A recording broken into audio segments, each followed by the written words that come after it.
ॲथरच्या दमदार स्कूटर्स आता कुडाळमध्ये ॲथर 450 आणि ॲथर रिस्टा।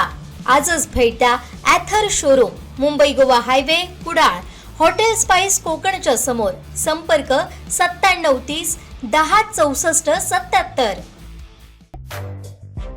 सिंधुदुर्ग जिल्ह्यात समाधानकारक पाऊस झाल्याने शेतकऱ्यांमध्ये आनंदाचं वातावरण आहे। गेल्या 4 दिवसांपासून पावसाने काहीशी उसंत घेतल्याने भात लावणीची कामही अंतिम टप्प्यात पोहोचली आहे। बहुतांश शेतकऱ्यांनी लागवड पूर्ण केली आहे, याचा आढावा घेतलाय आमचे प्रतिनिधी उमेश बुचडे यांनी।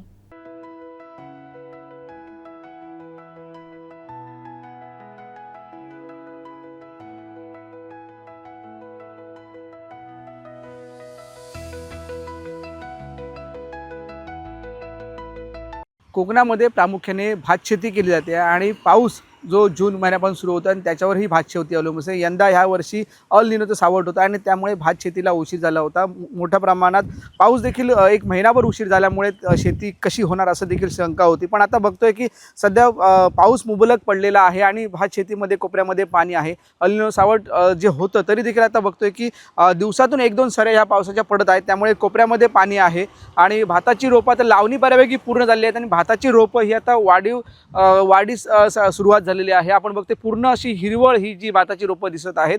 एकंदरीत सिंधुदुर्ग जिल्ह्यामध्ये प्रामुख्याने भात शेती मोठ्या प्रमाणात केली जाते आणि त्याच भात शेतीवर शेतकरी अवलंबून असतात। आता जो पाऊस आहे दिवसातून 1 ते 2-3 सरी पावसाचे येतात, त्यामुळे शेतकरी जो भाताला लागणारे पाणी आहे, भात शेतीला लागणारे पाणी उपलब्ध झाल्यामुळे शेतकरी आनंदित आहे।